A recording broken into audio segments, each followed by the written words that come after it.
Hello guys, मैं Sahu study 57 से। तो स्टडी 57 पर आप सभी का स्वागत है।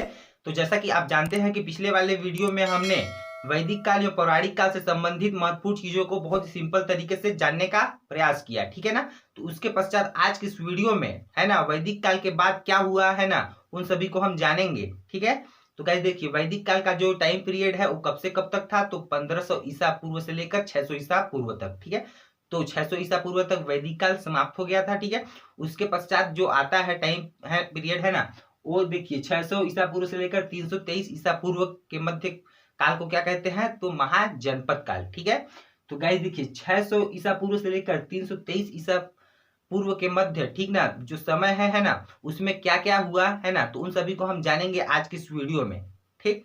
तो देखिए गाइस, अगर हम राजनीतिक क्षेत्र की बात करें, ठीक है ना, तो गाइस क्या है, क्या हुआ, देखिए जैसे कि जो वैदिक काल में, ठीक है, उत्तर वैदिक काल में जो व्यक्ति थे, ठीक है ना, मानव, वो जो थे है ना, वो क्या थे, वो देखिए कबीला बनाकर अपना जीवन व्यतीत करते थे, ठीक है ना।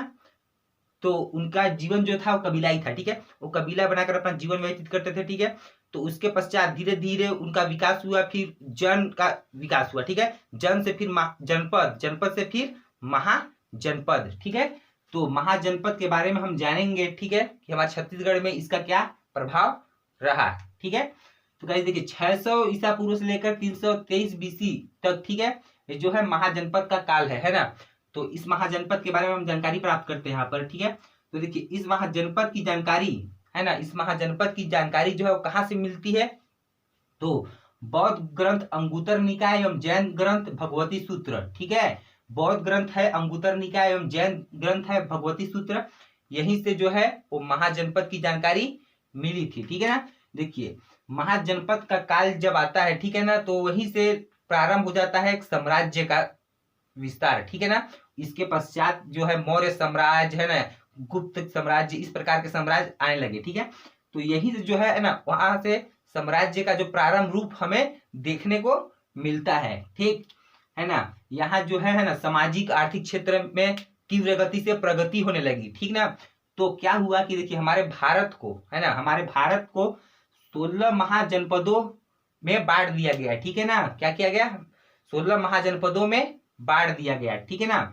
है ना, इस महाजनपद की जानकारी जो है वो बौद्ध ग्रंथ एवं जैन ग्रंथ के है ना, बौद्ध ग्रंथ के अंगुतर निकाय एवं जैन ग्रंथ के भगवती सूत्र से है ना जानकारी मिलती है, ठीक है, इन 16 महाजनपदों की, है ना। जिसमें जो है छत्तीसगढ़ जो है चेदी महाजनपद के अंतर्गत आता है, ठीक है। छत्तीसगढ़ जो है वो किस महाजनपद के अंतर्गत आता है, तो चेदी महाजनपद, ठीक ना। उन 16 महाजनपदों में एक था चेदी महाजनपद, ठीक है ना। क्या था, चेदी महाजनपद, है ना। तो हमारा जो छत्तीसगढ़ है वो चेदी महाजनपद के अंतर्गत आता है, ठीक है ना। और इसी का अपभ्रंश जो है वो छत्तीसगढ़ बना, ठीक है, चेदीगढ़, ठीक है, चेदीगढ़ से जो बना वो छत्तीसगढ़ बना, ठीक है, इसी का अपभ्रंश रूप है, ठीक है ना। तो गाइस देखिए, अब हम देखेंगे, ठीक ना, इस चेदी महाजनपद का है ना जो राजधानी था वो कहा था, शक्तिमती, कहा था, शक्तिमती, ठीक है। अब इसका जो शासन क्षेत्र था, विस्तार था बुंदेलखंड पठार, ठीक है, कहा था बुंदेलखंड पठार, ठीक। ये बुंदेलखंड का जो पठार है ना, वो छत्तीसगढ़ के उत्तर भाग में है, ठीक ना, उत्तर भाग में। तो वहां से लेकर है ना, जो है हमारे छत्तीसगढ़ के मध्य भाग तक, ठीक है, चेदीगढ़ पड़ता था, ठीक है ना। तो गाइस देखिए, कुछ ऐसे महाजनपद थे, ठीक ना, जो आज हमारे वर्तमान भारत की स्थिति के बाहर है ना। जैसे कि पाकिस्तान में, ठीक है, कुछ ऐसे महाजनपद थे। पाकिस्तान पहले हमारे भारत के अंतर्गत ही आता था, ठीक ना, उसका राजनीतिक क्षेत्र, लेकिन बाद में वो अलग हुआ, तो है ना, कुछ महाजनपद जो है आज वर्तमान भारत के बाहर भी हैं, ठीक है। तो गाइस देखिए, हमने यहाँ जाना है ना कि महाजनपद काल के बारे में, ठीक। तो ये जो था वो राजनीतिक क्षेत्र, सामाजिक क्षेत्र था, ठीक है। उसके पश्चात देखिए, ये तो साम्राज्य से संबंधित सामाजिक एवं क्या बोलते हैं, आर्थिक क्षेत्र की बात हमने यहाँ पर किया, ठीक है ना। उसके बाद देखिए, वैदिक काल का, उत्तर वैदिक काल जब समाप्त हो रहा था, ठीक है ना, समाप्ति के कगार में था, तो उस समय कर्मकांड, आडंबरों जैसे चीजों का क्या हो रहा था, महत्व बढ़ रहा था, ठीक है ना। क्या हो रहा था, आडंबरों जैसे चीजों का महत्व बढ़ रहा था, है ना। तो देखिए क्या किया गया है ना, कि उसी में है ना, क्या बोलते हैं, सुधार लाने के लिए, ठीक है, आडंबरों को समाप्त करके उसमें सुधार लाने के लिए बौद्ध एवं जैन धर्म का क्या हुआ, उदय हुआ, ठीक है ना। क्या हुआ, बौद्ध एवं जैन धर्म का उदय हुआ, ठीक ना, सामाजिक सुधार लाने के लिए, ठीक ना, इन दो संप्रदाय का उदय हुआ, ठीक है। ये जो थे है ना धार्मिक क्षेत्र में, देखिए राजनीतिक सामाजिक क्षेत्र में तो हमने देख लिया महाजनपद काल किस प्रकार से था, है ना। अब हम देखेंगे कि धार्मिक क्षेत्र में क्या चीज था।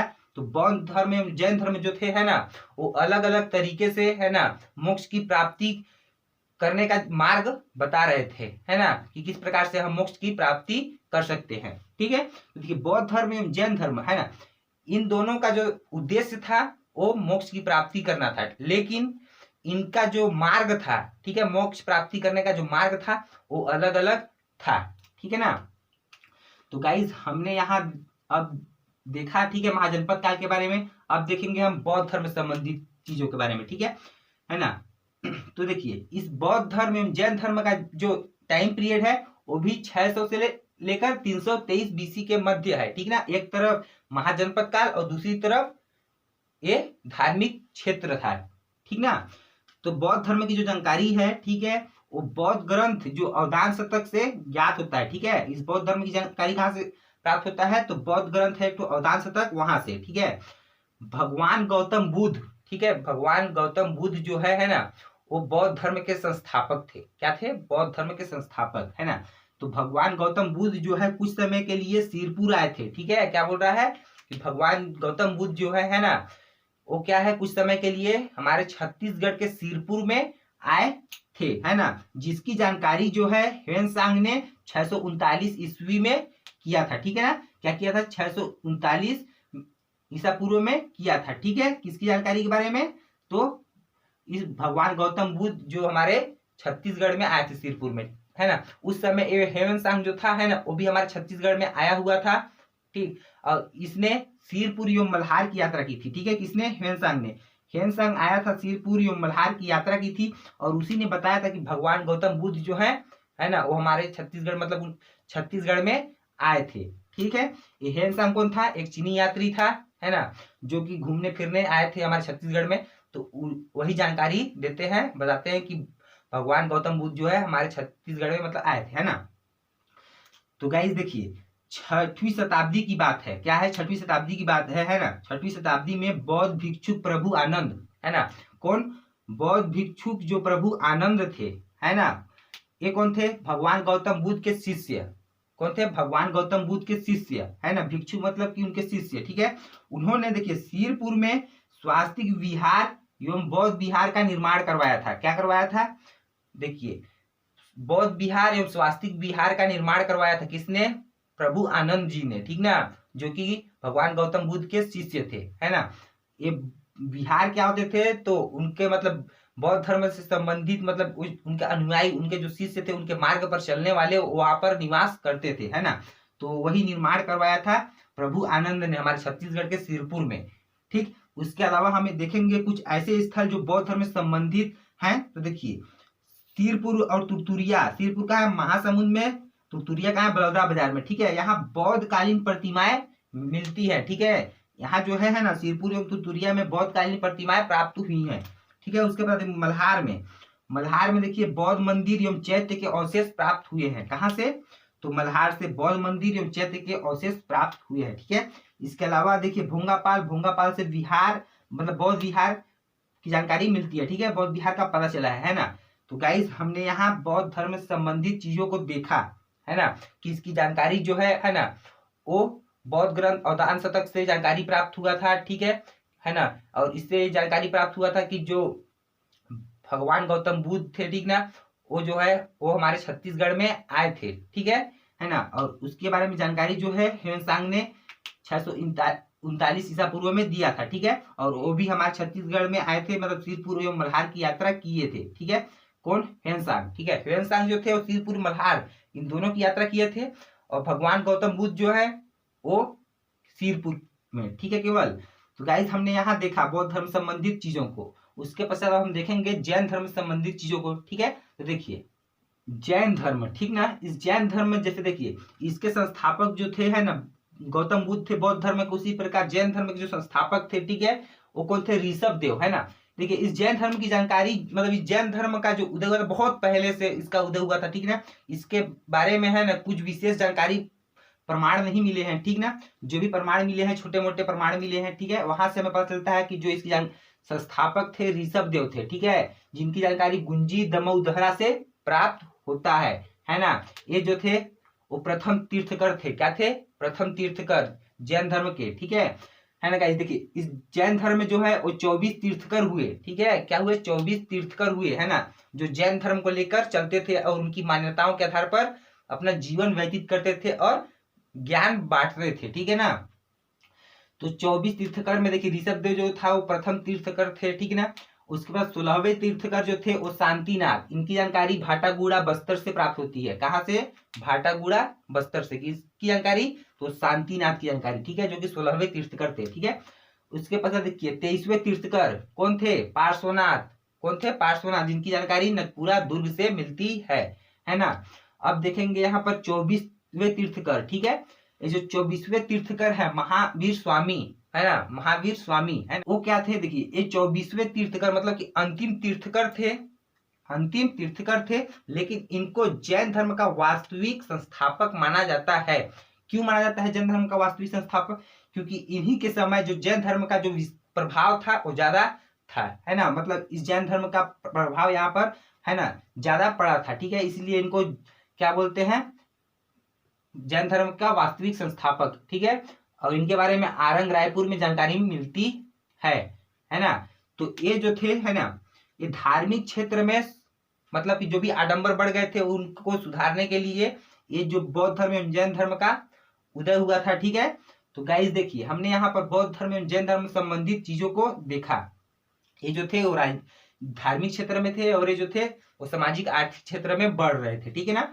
तो इस महाजनपद काल के बाद क्या आता है, क्या आता है, मौर्य काल का उदय होता है, ठीक है ना, क्या चीज का, मौर्य काल का, ठीक। तो गाइस हमने यहाँ देखा, है ना। अब हमने यहाँ पर नोट में कुछ लिखा है ना, क्या लिखा है, श्री प्यारेलाल गुप्त के अनुसार, ठीक है, श्री प्यारेलाल गुप्त के अनुसार रतनपुर छत्तीसगढ़ की प्राचीन राजधानी थी। क्या बोल रहा है कि जो रतनपुर था ना, ठीक है, जो रतनपुर था वो छत्तीसगढ़ की प्राचीन राजधानी थी। ये किसने बताया है, तो ठाकुर प्यारेलाल गुप्त ने, है ना। तो गाइस देखिए ये जो रतनपुर था उस क्या है, उसका अलग अलग युग में अलग अलग काल में उसको अलग अलग नाम से जाना जाता था, है ना। तो देखिए ये बहुत ही इंपॉर्टेंट चीजें है ना, यहाँ से हर बार किसी न किसी कंपटीशन एग्जाम में पूछे जाते हैं प्रश्न। तो देखिए इस रतनपुर का देखिए सतयुग में क्या नाम था, मणिपुर, क्या था, मणिपुर। द्वापर युग में क्या था, मणिकपुर, है ना। सतयुग में मणिपुर, द्वापर युग में मणिकपुर, ठीक है। उसके त्रेता युग में हीरापुर और कलयुग में रतनपुर, ठीक है। तो आज कलयुग ही चल रहा है, तो इस कलयुग में इसका नाम क्या है, रतनपुर, है ना, जो कहाँ है, बिलासपुर में, ठीक है। वो जो है वो हमारे छत्तीसगढ़ की प्राचीन राजधानी थी, ठीक है ना। तो गाइस हमने यहाँ देखा, है ना, क्या देखा कि वैदिक काल के बाद, है ना, महाजनपद काल का दौर आया, ठीक है।